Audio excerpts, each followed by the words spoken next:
বলেন সুবহানাল্লাহ। আল্লাহ বলেন ওয়ালা সাউফা ইউতিকা রাব্বুকা ফাতারদা। বন্ধু, আপনাকে আমি এত দিব যে আপনি খুশি হয়ে যাবেন। বলেন সুবহানাল্লাহ। আল্লাহ বলে আমি যা বানাইলাম বন্ধুর খাতিরে বানাইলাম, আমি যা দিলাম বন্ধুর জন্যই দিলাম। আমি আবার যখন দুনিয়া ধ্বংস করব বন্ধুর খাতিরেই করব। যখন বন্ধুর উপরে বেশি দুশ্মনী হয়ে যাবে, আমার বন্ধুর নীতি কেউ মানবে না, আমি আল্লাহর কানুন মানবে না, তাওহীদ রিসালাত মানলে বলা যখন থাকবে না, আমি আল্লাহ তখনই দুনিয়াটা সুনামি করে দিব, ডুবায়ে দিব। ইযা যুলজিলাতিল আরদু জিলজালাহা ওয়া আখরাজাতিল আরদু আথকালাহা। আল্লাহ রাব্বুল আলামিন এমন ভাবে উড়ায় দিবে, পাহাড়গুলো তুলার মতো হয়ে যাবে, খান খান হয়ে যাবে, ওলটপালট হয়ে যাবে, কিছুই থাকবে না, সব কিছুই আল্লাহ ধ্বংস করে দিবে। এবার আসেন, দুনিয়া আল্লাহ কিসের জন্য বানাইলো? দুনিয়া বানাইলো নবীর জন্য, আমাদেরকে বানাইলো নবীর জন্য, সবকিছুই বানাইলো নবীর জন্য, নবীর জন্য, নবীর জন্য। আমরা পাগল আল্লাহর, নবী বলে, আল্লাহ বলে আমি হইলাম আমার বন্ধুর পাগল। বলেন সুবহানাল্লাহ। বন্ধুর শানে বিয়াদবি সহ্য করবে না। যেরকম মিস্টার ইবলিসকে, সে ছিল মুআল্লিমুল মালাইকা, মালাইকা ফেরেশতাদের, মালাইকা হচ্ছে ফেরেশতা, মুআল্লিম মানে উস্তাদ, মুআল্লিমুল মালাইকা। আল্লাহর যত ফেরেশতা আছে সমস্ত ফেরেশতার সরদার ছিল মিস্টার ইবলিস। খুব বড় আলেম ছিল। আলেম কাকে বলে জানেন? আপনারা ভাববেন তাহলে আলেমের উপরে একটা খারাপ ভাব আসবো না। আলেম ওকে বলা হয় যার শিক্ষা আছে, ইলম আছে। ইলম ওকে বলা, ইলম শব্দটা হচ্ছে শিক্ষা। ইহুদিদের ভিতরে আলেম আছে, ইহুদি আলেম, ইলম ওয়ালা। কিন্তু ইলম দুই ধরনের, একটা হলো আল্লাহ আল্লাহ রাসূলের পক্ষের ইলম, এটাকে হক্কানি ইরফানি আলিম বলা হয়। আল্লাহ কোরআনে বলছেন ইন্নামা ইখশাল্লাহা মিন ইবাদিহিল উলামা। চিল্লায় বলেন সুবহানাল্লাহ। কোয়ালিটি দুইটা, এটা শয়তানি আলিম, শয়তানি শিক্ষা যার ভিতরে আছে ও তো আলিম না। আর আছে আল্লাহ আল্লাহ রাসূল, তারা হেলে ভাই ওলি আল্লাহর নিসবতের যেটা হক কোরআন ও হাদিসের শিক্ষা, সেটা হচ্ছে নায়েবে রাসূল, তাদেরকে বলা হয়েছে আল উলামা ওয়ারাসাতুল আম্বিয়া। সুবহানাল্লাহ। প্রিয় মুসলমান, আসেন আমি শেষের দিকে যাব, কারণ আমার মওজু লম্বা হয়ে যাইতেছে। বেশি লম্বা করলে আপনাদের কষ্ট হবে। বেশি রাত যদি ওয়াজ করি সবার ফজর নামাজ কাজা হয়ে যাবে। ঘরের কাজ আছে, বাড়ির কাজ আছে, খেতি বাতি আছে, বিজনেস আছে, ব্যবসা আছে, সবারটাই খেয়াল রাখতে হবে। সুবহানাল্লাহ। হুজুর বাবা আব্দুল গনি রাহমাতুল্লাহ আলাইহি বলছেন, গোটা রাত ইবাদত করা ইবাদত, অল্প সময় ইবাদত করা ইবাদত। অল্প সময় যদি আমরা ভালো করে আল্লাহ আল্লাহ রাসূলকে ডাকতে পারি ওটাও সঠিক। সুবহানাল্লাহ বলেন। ওইখানে আমাদের জন্য যথেষ্ট কাফি। আমি বলতেছিলাম কোনটা, নবী না থাকলে কোনো বস্তুর দাম নাই, ঈমান নাই তো কোনো আমলের দাম নাই। আমি বলতেছিলাম যুলখুবাইসার আত-তামিমি, সেই কলিমা পড়ছে নবীর কাছে, সেই নবীর কাছেই কলিমা পড়েছে। যুদ্ধ তো গেছে নবীজির সাথে, সব জায়গায় নবীজির কাছে ছিল, কিন্তু একটা সময় একটা বিয়াদবি করার জন্য আমার নবী আউট করে দেওয়া মাত্র সাহাবাই কেরাম তাকে লাঞ্ছিত করেছে, বেইজ্জতি করেছে। আমার আল্লাহ বলে তার ঈমানকে আমি ধ্বংস করে দিলাম, খালি আমল না ঈমান সহ। সেই ব্যক্তি যুলখুবাইসার আত-তামিমি, আমার আপনার নবী দু জাহানের বাদশা সরকারে দু আলম সাল্লাল্লাহু আলাইহি ওয়াসাল্লাম যুদ্ধ থেকে সাহাবায়ে কেরামকে নিয়ে রিটার্ন যখন আসলেন, যুদ্ধ থেকে জয় হয়ে আসার পরে গনিমতের মাল বন্টন করে দয়ার নবীজি।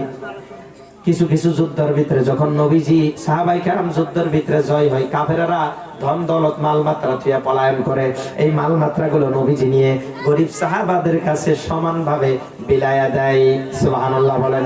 একেই বলা হয় দয়ার নবী সাল্লাল্লাহু আলাইহি ওয়াসাল্লাম একদিন গনিমতের মাল বন্টন করতেছেন, বন্টনের সময়ে নবীজি ভাগ করেন নাই, কিন্তু আরম্ভ করছেন। ওই সময়ে এই বিয়াদব যুলখুবাইসার আত-তামিমি লাফ দিয়া দাঁড়ায়, কয় মুহাম্মদ আপনি ইনসাফ করবেন। আঙ্গুল উঠায় নবীজিকে বলে, মুহাম্মদ আপনি ইনসাফ করবেন। এই কথা বলা মাত্র আল্লাহর আরশে আজিম কেঁপে উঠছে। যে ইনসাফ আল্লাহ রাব্বুল আলামিন দয়ার রাসূলের মাধ্যমে গোটা পৃথিবীতে করাইলেন। আমার দয়ার নবীর মতো আমানতদার ইনসাফকারী পৃথিবীর বুকে আল্লাহর সৃষ্টি জগতের ভিতরে দ্বিতীয় আর কেউ নাই। সুবহানাল্লাহ। যিনি ইনসাফ, যিনি নিজেই ইনসাফ, যিনি ইনসাফের মালিক হিসেবে দুনিয়ার জমিনে আসছেন, সুবহানাল্লাহ, সেই নবীকে বিয়াদবে বলে মুহাম্মদ ইনসাফ করবেন। লাফ দিয়া দাঁড়ায় বলে, মুহাম্মদ ইনসাফ করবেন। নবীজি চোখের পানি ছেড়ে দিলেন। নবীজি বলতে লাগলো, জুলখুমাইসারা, কোনদিন কি দেখেছো আমি নবী বেইনসাফি করেছি? তুমি কি কোনদিন দেখেছো? সঙ্গে সঙ্গে লাফ দিয়া হযরত ওমর, হযরত আলী দাঁড়ায় তলোয়ার বের করছে। ইয়া রাসূলুল্লাহ, বিয়াদবি মাফ করবেন, দয়া করে একটু হুকুম দেন, আপনার দুশমন জুলখুমাইসারা আত-তামিমির কাল্লাটা উড়ায়া দেই। আমার নবী বলেছে, আলী, ওমর, উসমান, সিদ্দিক আকবর, তোমরা কি জানো না আল্লাহ কোরআন শরীফে বলেছে, ওমা আরসালনাকা ইল্লা রাহমাতাল লিল আলামিন। চিল্লাইয়ে বলেন সুবহানাল্লাহ। ওমর, ও আলী, তুমি কাল্লা উড়াইতে পারবে না, আমি নবী হুকুম দিব না, কারণ আমি নবী মারতে আসি নাই, বাঁচাইতে আসছি। আমার দুশমনের উপর আমার দয়া হয়, কারণ গোটা পৃথিবী গোটা আলমের জন্য আমার আল্লাহ আমাকে রাহমাতাল লিল আলামিন হিসাবে পাঠিয়েছে। বলেন সুবহানাল্লাহ। আমার নবী দোয়া করা মাত্র কবুল হয়ে যাইতো। আমার নবী যদি দোয়া করত কোন কালা সাহাবার জন্য, আল্লাহ এই সাহাবার চেহারা সুন্দর বানায় দাও, নবীজির হাত মোবারক কোন কালা সাহাবার মুখে যদি এইভাবে লাগাই দিত, ওই কালা সাহাবাটা সুন্দর হয়ে যাইতো। সুবহানাল্লাহ। আমার নবীর এত দাম, আমার নবী মৃত্যুকেও জিন্দা কইরা ফেলাইতো। সুবহানাল্লাহ।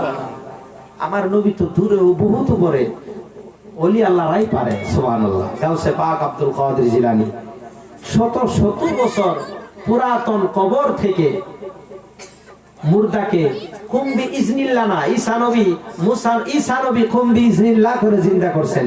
আর গাউসে পাক আব্দুল কাদের জিলানী বলছিল, আজকে আমি বলবো, কারণ গাউস এর ভিতরে একটা হকিকত রয়েছে। গাউসে পাক কুম্বি ইজনিল্লাহ বলে নাই, কুম্বি ইজনি, আমার হুকুমে জিন্দা হবে না।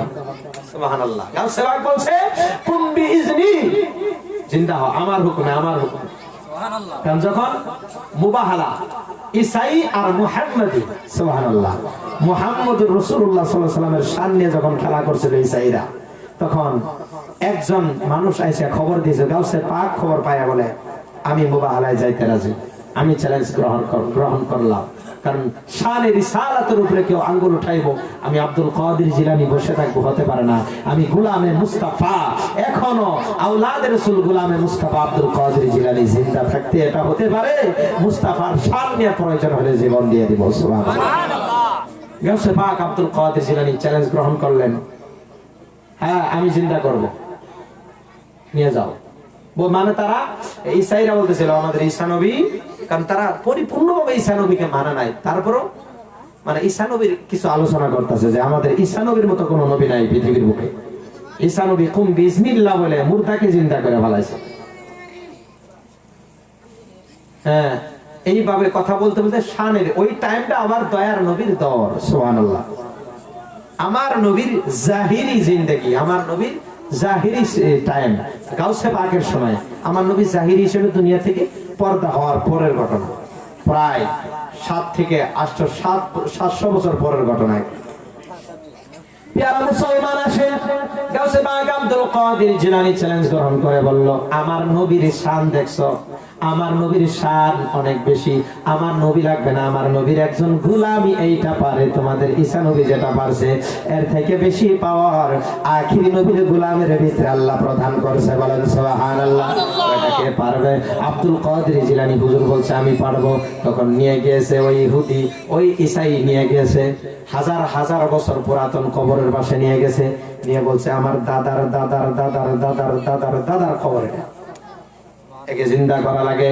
গাউসে পাক আব্দুল কাদের জিলানী চোখ বন্ধ করে বলছে, ইয়া রাসূলুল্লাহ, আপনার শানের রিসালাত বাঁচানোর জন্য, আপনার ইজ্জতের জন্য আমি লড়াই লড়ব।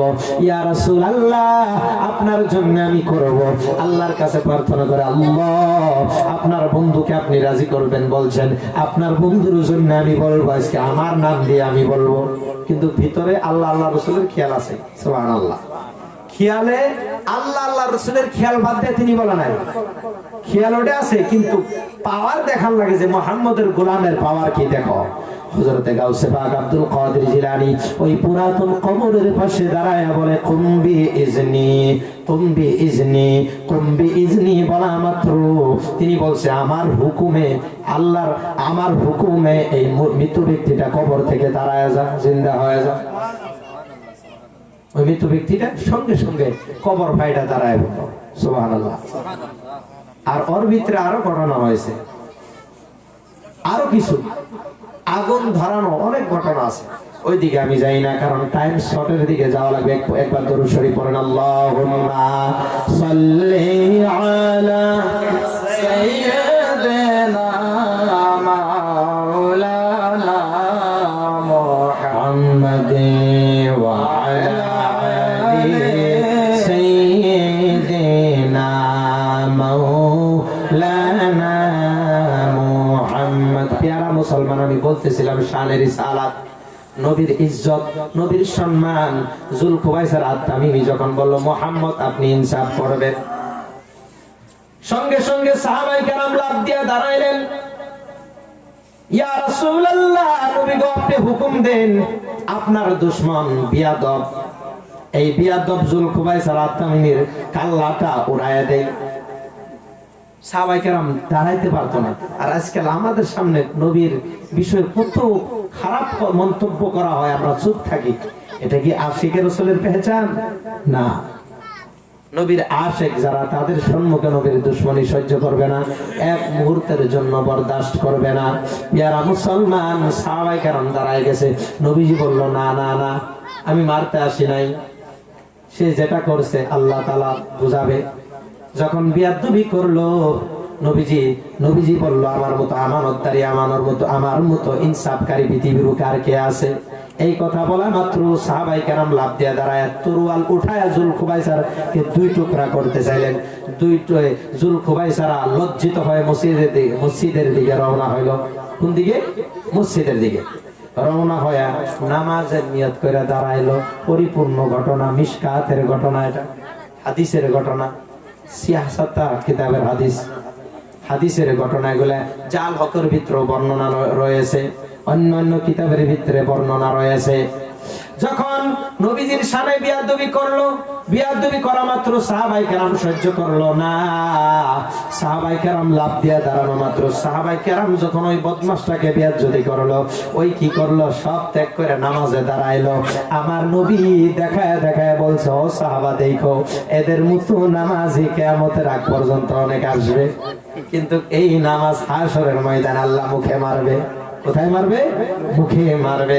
বিয়াদবি করলো নবীর শানে। আবার পড়তাছে যেই নবী আনছেন নামাজ মেরাজ, লাইলাতুল মেরাজের রাতে, সুবহানাল্লাহ, আমার নবী 9 বার আগমন করছে আল্লাহর আরশে আজিমে কইরা। 5 ওয়াক্ত নামাজ নিয়েছেন, 50 ওয়াক্তকে 45 ওয়াক্ত ডিসকাউন্ট করে এই 5 ওয়াক্ত নামাজ আনলেন। আর বিয়াদবটা কি করলো? নবী আনছে নামাজ, আর যেই নামাজের ভিতরে নবীকে দুরূদ আর সালাম রয়েছে, ওই নামাজটাই পড়তাছে, নবীর সাথে বিয়াদবি করে। কিন্তু কিতাবের ভিতরে জাল হকের ভিতরে যুলকুবাইসার আত-তামিমির চেহারা, পোশাক, দাড়ি, মুছ সব বর্ণনা স্পষ্ট ভাবে করা রয়েছে। সুবহানাল্লাহ বলেন। জাল হকের চেহারাটা, জাল হকের ভিতরে ওই যে যুলকুবাইসার আত-তামিমির চেহারা কি ছিল এটা স্পষ্ট করা হয়েছে। যুলকুবাইসারা দেখতে সুন্দর ছিল, কিন্তু চেহারার ভিতরে নূরানিয়াত ছিল না, দেখা যাইতো খরগোশের মতো। কিছু আছে না সুন্দর মানুষ, কাটিং নাই, দেখলে ভয়ঙ্কর মনে হয়, চোখ লাল লাল, লাড়ার গোড়া, চোখগুলো দেখবেন না বড় বড়, ভয়ঙ্কর খরগোশ, ব্যবহার তার ভালো না, নম্রতা ভদ্রতা নাই। যুলকুবাইসারা ছিল দেখতে সুন্দর, কিন্তু চেহারার ভিতরে নুরানি ছিল না, মায়া ছিল না, খরগোশের মতো লাগতো। তার দাড়ি ঠিক ছিল, মুছগুলা বেলেট দিয়ে চাইছে ফালাইতো, মুছ একটুও রাখতো না, চাইছে ফালাইতে পারে। টাকলা মাথা ছিল, কি ছিল? টাকলা মাথা ছিল, চাইন্দা হইতো বেশি বেশি। আল্লাহ রসুলের জামানায় কাফেরগণ বেশি বেশি টাকলা হইতো, কারা? কাফেররা বেশি বেশি চাইন্দা হইতো। কিন্তু এটা বলি না আবার কেউ চাইন্দা হইলে আপনারা যান কাফের টাকার না, তাও বলে বোঝানো। ওটা একটা অগর নীতি ছিল, ইতিনীতি ছিল, ওরা চাইন্দা টাকলা বেশি থাকতো। নমরুদ, ফেরাউন, নমরুদ, বিভিন্ন যারা ছিল বেঈমান, এরাও টাকলা ছিল। এরা চাইতে হয়তো বেশি বেশি। হাদিসের ভিতরে আইছে জুলকুবাইসারার টাকলা মাথা ছিল, জুলকুবাইসারার দাড়ি ঠিক আছিল, কিন্তু মুছ চাইছা ভালাইতো, পায়জামাটা বেশি উপরের দিকে ওঠানো ছিল, পাঞ্জাবিটা একটু লম্বা ছিল। বুঝতে পারছেন? বুঝতে পারছেন? পায়জামা বহুত উপরে উঠায় বিন্দে। নামাজের প্রতি আবার ধাউতি খুব, কিন্তু অন্তরে মুস্তাফার মহব্বত, দয়ার নবীর ভালোবাসা নাই। আল্লাহ বলে যে ইবাদতের ভিতরে আমার নবীর ভালোবাসা নাই, এই ইবাদত আমি কোনদিন গ্রহণ করব না। সুবহানাল্লাহ। এবার আসেন প্রিয় মুসলমান, আমি আবার এটা বুঝাইতাছি না যে সুন্নি ঘর নামাজ লাগবে না, এটা কই নাই। সুন্নিরা বেশি বেশি নামাজ পড়া লাগবে, রোজাও করা লাগবে, জিকিরও করা লাগবে, মুরাকাবা, মুশাহাদা, মা বাবার খেজমত, মা বাবা পীর মুর্শিদের কদম বুঝি, এগুলাও লাগবো। মা বোনদেরকে সম্মান করা লাগবো, ছোটকে আদর করা লাগবো, মুরব্বীকে সম্মান দেওয়া লাগবো। ওলি আল্লাহর এই ইলমে তাসাউফের পথে আমরা চলতে লাগবে, ওলি আল্লাহর রাস্তায় আমরা চলতে লাগবে। নামাজ সুন্নিরাই বেশি বেশি পড়া লাগবে। সুবহানাল্লাহ। কিন্তু নবীর প্রেম নিয়ে, মুর্শিদের প্রেম নিয়ে, মা বাবার খেজমত কইরা সাইরা পড়া লাগবো, তবে আমাদের নামাজ আল্লাহর দরবারে কবুল হবে। সুবহানাল্লাহ। জুলখুবাইসারা তামিমের মতো নামাজে কিয়ামত পর্যন্ত অনেক আসবে। যখন সাহাবায়ে কেরাম তলোয়ার উঠাইছে, নবীজি বলছে আলী, ওমর, জুলখুবাইসারারে তোমরা মাইরা ভালাবা, মানছি, কিন্তু এর নসলের বংশধর কিয়ামত পর্যন্ত থাকবে, এটাও নবীজি ভবিষ্যৎবাণী করে গেছে। আল্লাহর নবীকে আল্লাহ বলছে, বন্ধু গো, আপনার উম্মতের ভিতরে মুনাফিক হবে, আপনার উম্মতের ভিতরে মুনাফিক হবে, তাদেরকে চিনা নিবেন। আমার দয়ার নবীজি বলে, আল্লাহ, আমার উম্মতের ভিতরে মুনাফিক কিরকম হবে, তাদের রং ঢং কিরকম হবে, আল্লাহ আপনি একটু বুঝায় দেন।